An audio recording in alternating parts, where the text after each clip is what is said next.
Hello students, myself Deshmukh Singh, Assistant Professor Chemistry, Government College Dholpur. Today we are going to discuss about the next rearrangement named as symmetry rearrangement. This rearrangement is also similar to Hoffman and Curtis rearrangement. That means ये जो हमारा rearrangement है वो Hoffmann और Curtis rearrangement जैसा है। जैसे Hoffmann और कर्टिस रीअरेंजमेंट में कार्बन टू नाइट्रोजन माइग्रेशन होता था, उसी प्रकार से यहां पर भी कार्बन टू नाइट्रोजन माइग्रेशन होता है। अगर हम सिमेट्री अरेंजमेंट की बात करें तो यहां पर रिएक्टेंट के रूप में हमारे पास कोई carboxylic acid group containing compound होता है। ऐसा कंपाउंड जिसके पास कार्बोक्सिलिक एसिड ग्रुप हो, that means COOH group containing कोई कंपाउंड हो, वो रिएक्टेंट होता है। प्रोडक्ट के रूप में हमको यहाँ पर प्राइमरी एमीन ऑब्टेन होती है, जैसे कि हमको हॉफमैन और कर्टिस रीअरेंजमेंट में ऑब्टेन हो रही थी। यदि हम यहाँ बात करें तो मीडियम एसिडिक होता है। एसिडिक मीडियम की प्रेजेंस में रिएक्शन ऑपरेट होती है, दैट मींस कंसंट्रेट H2SO4 यहाँ पर नेसेसरी होता है। यदि हम इस कार्बोक्सिलिक एसिड ग्रुप कंटेनिंग कोई कंपाउंड है उसकी रिएक्शन किसके साथ कराएं? हाइड्रोजोइक एसिड के साथ कराएं। हाइड्रोजोइक एसिड होता है हमारा HN3 और जिसको हम बना सकते हैं NaN3 सोडियम एजाइड, और H2SO4 की रिएक्शन के द्वारा भी हम हाइड्रोजोइक एसिड को बना सकते हैं। तो जब कोई ऐसा रिएक्टेंट जिसमें कार्बोक्सिलिक एसिड ग्रुप प्रेजेंट हो, वो हाइड्रोजोइक एसिड या सोडियम एजाइड और H2SO4 के साथ रिएक्शन करता है, तो प्रोडक्ट के रूप में हमको प्राइमरी एमीन ऑब्टेन होती है। तो इस रीअरेंजमेंट की डेफिनेशन को हम किस तरीके से शो कर सकते हैं? The reaction of carboxylic acid with hydrazoic acid.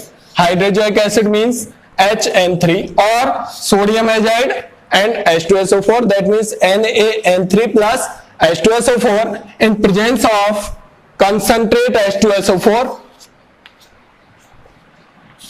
that means in presence of acidic medium gives primary amine in the form of product known as symmetry rearrangement. That means in simple words, सरल शब्दों में हम ये कह सकते हैं कि जब किसी भी ऐसे रिएक्टेंट जिसमें carboxylic acid COOH group present हो, उसकी रिएक्शन हाइड्रोजोइक एसिड या सोडियम एजाइड और H2SO4 के साथ कंसंट्रेट H2SO4 की प्रेजेंस में कराई जाती है, तो हमको प्रोडक्ट के रूप में प्राइमरी एमीन ऑब्टेन होता है। इस रीअरेंजमेंट को हम सिमेट्री रीअरेंजमेंट के नाम से जानते हैं। आइए बात करते हैं कि ये रीअरेंजमेंट भी डिग्रेडेशन ऑफ कार्बन एटम का एग्जाम्पल है। डिग्रेडेशन ऑफ कार्बन एटम से मतलब यह है कि रिएक्टेंट और प्रोडक्ट में यदि हम कार्बन एटम में कंपैरिजन करते हैं तो रिएक्टेंट में number of carbon atom product के नंबर ऑफ कार्बन एटम के कंपैरिजन में ज्यादा होते हैं। फॉर एग्जांपल मैंने यहाँ एग्जांपल लिया है, तो देखिए ये हमारा पहला एग्जांपल है जहां पर रिएक्टेंट में 4 कार्बन एटम है, जबकि प्रोडक्ट में हमको यहाँ पर 6, 7, 8 9 कार्बन एटम है। यहाँ पर प्रोडक्ट में हमको 8 कार्बन एटम ऑब्टेन हो रहे हैं। दैट मीन्स यहां पर डिग्रेडेशन हो रहा है, इसलिए ये मेथड भी हमारा हॉफमैन और कर्टिस रीअरेंजमेंट की तरह एक degradation of carbon atom method है। ये जो रीअरेंजमेंट है वो हॉफमैन रीअरेंजमेंट और कर्टिस रीअरेंजमेंट से ज्यादा यूजफुल है। यदि हम तीनों रीअरेंजमेंट में कंपेयर करते हैं, एक है हमारे पास हॉफमैन रीअरेंजमेंट, दूसरा है हमारे पास कर्टिस रीअरेंजमेंट और तीसरा है हमारे पास सिमेट्री रीअरेंजमेंट, तो इन सब में यूजफुल जो रीअरेंजमेंट है वो सिमेट्री रीअरेंजमेंट है। उसका रीजन ये है कि हॉफमैन और कर्टिस रीअरेंजमेंट में जो भी हम रिएक्टेंट लेते हैं उसको डायरेक्टली प्रोडक्ट में कन्वर्ट नहीं कर सकते, उसका कोई डेरिवेटिव हमको बनाना पड़ता है। जैसे हॉफमैन रीअरेंजमेंट में हम कोई एमाइड ले रहे थे और उस एमाइड को एन हेलो एमाइड या एन एल्किल एमाइड में कन्वर्ट कर रहे थे। रिएक्शन हम Br2 और KOH या Br2 और NaOH के साथ करा रहे थे। दैट मींस जो रिएक्टेंट है उसको डायरेक्टली हम प्रोडक्ट में कन्वर्ट ना करके उसको पहले एन एल्किल एमाइड या एन हेलो एमाइड में कन्वर्ट कर रहे थे। उसी तरीके से जब हमने कर्टिस रीअरेंजमेंट की बात की थी तो कर्टिस रीअरेंजमेंट में भी ऐसा ही था कि वहां पर हम कोई भी एसिल क्लोराइड काम में ले रहे थे और उसको एजाइड में कन्वर्ट कर रहे थे। दैट मींस एसिल एजाइड हम बना रहे थे, वो किसी भी तरीके से हम बना सकते थे। डायरेक्ट रिएक्टेंट को हम रिएक्शन में काम में नहीं ले रहे थे। इस रीअरेंजमेंट में, सिमेट्री अरेंजमेंट में क्या होता है कि कोई भी carboxylic acidic group containing compound को हम डायरेक्टली प्रोडक्ट में कन्वर्ट कर सकते हैं, उसको किसी डेरिवेटिव में कन्वर्ट करने की नीड नहीं होती है। इस वजह से हमारा सिमेट्री अरेंजमेंट है वो हॉफमैन रीअरेंजमेंट और कर्टिस रीअरेंजमेंट से ज्यादा यूजफुल होता है। यहां पर हम डायरेक्टली कोई भी ऐसा रिएक्टेंट जिसमें COOH है उसको डायरेक्टली NH2 में कन्वर्ट कर लेते हैं। देखिए एग्जांपल्स मैंने यहाँ लिखा है, यहाँ पर 9 कार्बन एटम्स हैं। जब HN3 दैट मींस हाइड्रोजोनिक एसिड की प्रेजेंस में जब रिएक्शन हो रही है तो हमको ये 1 डिग्री एमीन या प्राइमरी एमीन प्रोडक्ट के रूप में ऑब्टेन हो रही है। उसी तरीके से मान लीजिए दूसरा कोई कंपाउंड हमने लिया है, Na3H2SO4 हमने यहाँ पर काम में लिया है और कंसंट्रेट H2SO4 यहाँ पर होता ही होता है। यहाँ भी कंसंट्रेट H2SO4 होता है और यहां से हमारा एक कम कार्बन की एमीन 1 डिग्री एमीन बन जाएगी। ये सबसे बेस्ट मेथड होता है 1 डिग्री एमीन को प्रिपेयर करने का। जैसे ये रिएक्शन और है, जैसे मैं यहाँ शो कर सकता हूं, यदि हम यहाँ पर हाइड्रोजोनिक एसिड की रिएक्शन कंसंट्रेट H2SO4 के साथ कराएं तो हमको 1 डिग्री एमीन प्रोडक्ट के रूप में ऑब्टेन हो जाती है। अब हम बात कर लेते हैं इस रीअरेंजमेंट की मैकेनिज्म की। तो देखिए इस रीअरेंजमेंट की मैकेनिज्म में 5 स्टेप होते हैं। पहला स्टेप जो है उस पहले स्टेप में प्रोटोनेशन होता है। पहले स्टेप में प्रोटोनेशन होता है और किसका प्रोटोनेशन होगा? जो कार्बोक्सिलिक एसिड ग्रुप है COOH ग्रुप, उसके OH ग्रुप का प्रोटोनेशन होता है। फॉर एग्जांपल मैं कहूंगा कि ये RCOOH है तो पहले स्टेप में ये H+ जो कि कहां से आ रहा है? कंसंट्रेट H2SO4 से, चूंकि एसिडिक मीडियम है ये यहां पर अटैक करता है और प्रोटोनेशन करता है। प्रोटोनेशन के बाद इसको वाटर OH2 पॉजिटिव में कन्वर्ट कर देता है। तो मैंने यहां लिखा है इसके मैकेनिज्म का जो पहला स्टेप है protonation of OH group of COOH and removal of water molecule. आगे क्या होगा? यहां से -H2O जैसे ही बाहर निकलता है तो यहां से आपके पास ये आयन बन जाता है। इस आयन को हम बोलते हैं एसाइलियम आयन। तो मैंने यहां लिखा है फॉर्मेशन ऑफ एसाइलियम आयन। तो ये इसके मैकेनिज्म का पहला स्टेप है। H+ अटैक करेगा, वाटर मॉलिक्यूल बाहर निकलेगा, एसाइलियम आयन बनेगा। अब इस एसाइलियम आयन में यहां पर रेजोनेंस हो सकता है और रेजोनेंस होकर के ये ट्रिपल बॉन्ड यहां पर जनरेट हो जाता है। दूसरा जो स्टेप है वहां पर इस एसाइलियम आयन की रिएक्शन हाइड्रोजोनिक एसिड के साथ होती है और प्रोटोनेटेड एसिल एजाइड बनता है। प्रोटोनेटेड एसिल एजाइड का फॉर्मेशन होता है। तीसरे स्टेप में प्रोटोनेटेड एसिल एजाइड पर इंट्रामोलिकुलर न्यूक्लियोफिलिक 1-2 शिफ्ट होती है और वो शिफ्ट होती है और शिफ्ट होने से, रीअरेंजमेंट होने से हमको प्रोटोनेटेड आइसोसाइनेट बनता है। प्रोटोनेटेड आइसोसाइनेट का फॉर्मेशन होता है। इसके पश्चात चौथा स्टेप जो है इस आइसोसाइनेट से, प्रोटोनेटेड जो आइसोसाइनेट होता है, इस प्रोटोनेटेड आइसोसाइनेट से H+ बाहर निकलता है और आइसोसाइनेट का फॉर्मेशन होता है। आइसोसाइनेट पर अगले स्टेप में, जिसे हम 4th स्टेप कहेंगे, 4th स्टेप में इस आइसोसाइनेट पर वाटर का एडिशन होता है और कार्बामिक एसिड बनता है।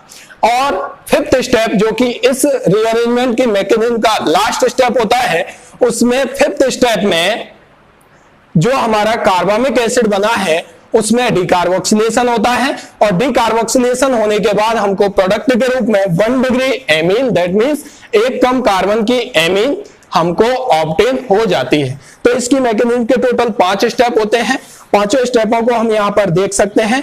चौथा जो स्टेप होता है वहां इसमें से -H+ बाहर निकलेगा, आइसोसाइनेट बनेगा और यह आइसोसाइनेट जो बनेगा इस पर वाटर का अटैक होगा, कार्बामिक एसिड बनेगा और अगले स्टेप में उस कार्बामिक एसिड में से CO2 बाहर निकलेगी तो हमारा प्रोडक्ट के रूप में प्राइमरी एमीन ऑब्टेन होता है।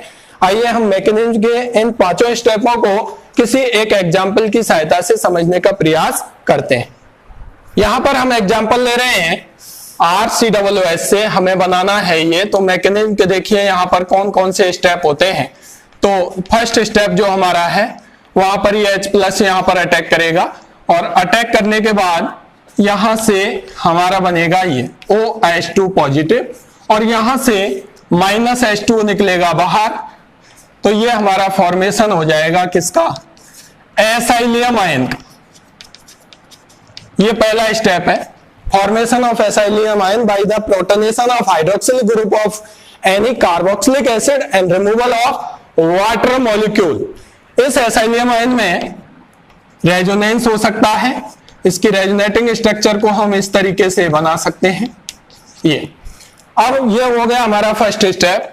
यदि हम बात करें सेकंड स्टेप की, तो इस सेकंड स्टेप में इस बने हुए एसाइलियम आयन पर, इसको मैं शो कर सकता हूं कुछ इस तरीके से, रिएक्शन होती है हाइड्रोजोइक एसिड की। और हाइड्रोजोइक एसिड जो हमारा होता है वो होता है HN3, जिसे हम बना सकते हैं सोडियम एजाइड और H2SO4 की रिएक्शन से। तो देखिए ये HN3 यहां पर रिएक्ट करता है, ये रहा हाइड्रोजोइक एसिड जिसे हम बना सकते हैं NaN3 और H2SO4 से। वो यहां पर न्यूक्लियोफिलिक अटैक करेगा इस कार्बन पर और यहां से हमारा जो प्रोडक्ट बनेगा वो हम इस तरीके से शो कर सकते हैं कि यहां से ये N और N पर आया H और ये रहा N ट्रिपल बॉन्ड N और यहां से आपका रहेगा ये O, यहां नाइट्रोजन पर हो जाएगा पॉजिटिव और ये स्थिति आ जाएगी।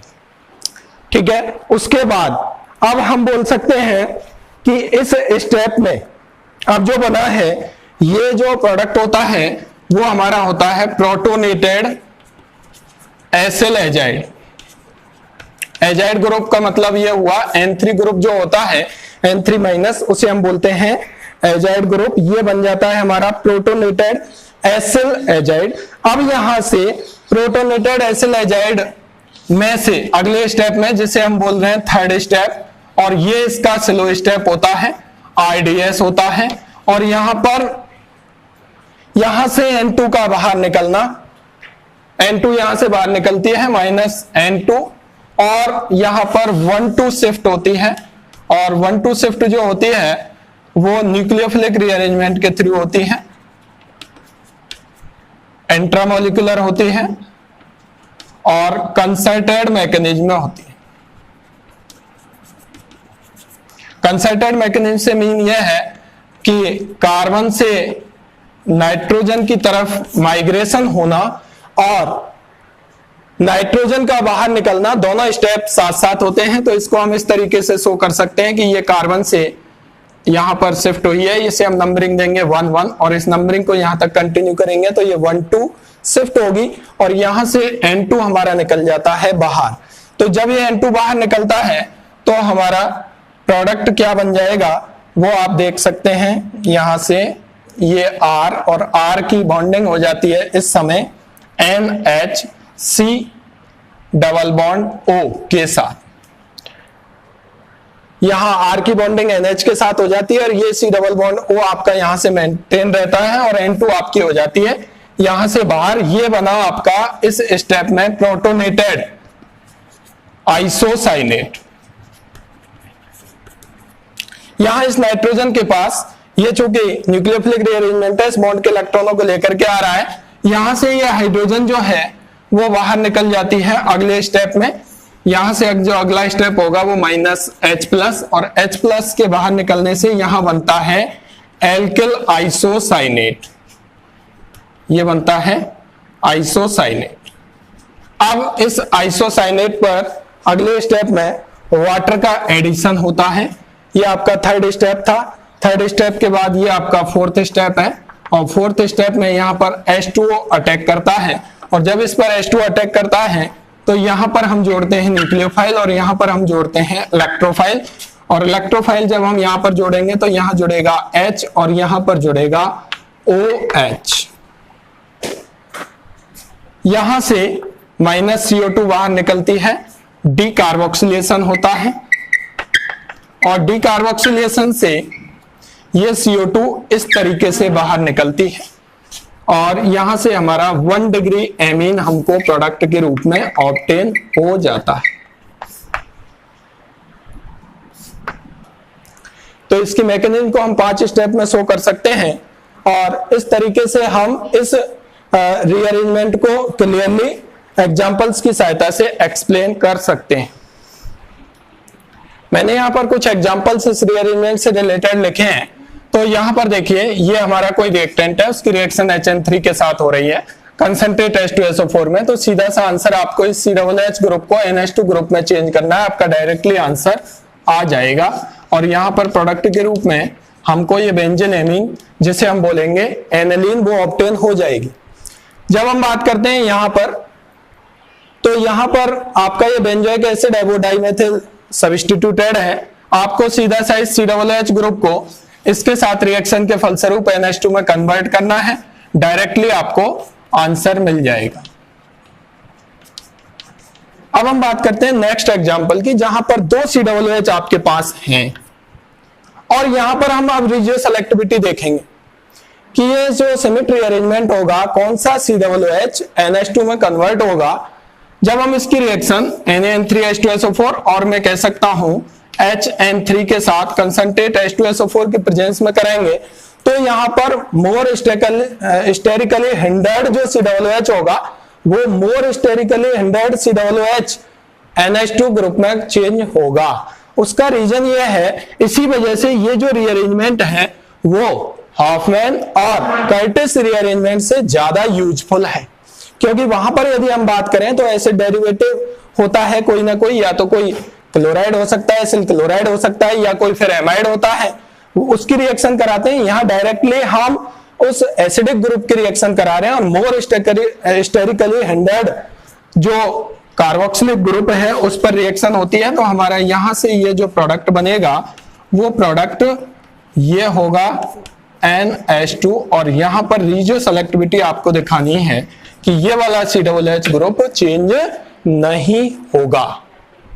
दूसरा रीजन भी है, क्योंकि यहां पर ये दोनों ग्रुप जो है वो इलेक्ट्रॉन रिलीजिंग है, तो इस वाले ग्रुप को ज्यादा एक्टिवेट कर देते हैं इलेक्ट्रॉन रिलीजिंग ग्रुप होने की वजह से, तो रिएक्शन इजीगोइंग यहां पर ऑपरेट होती है।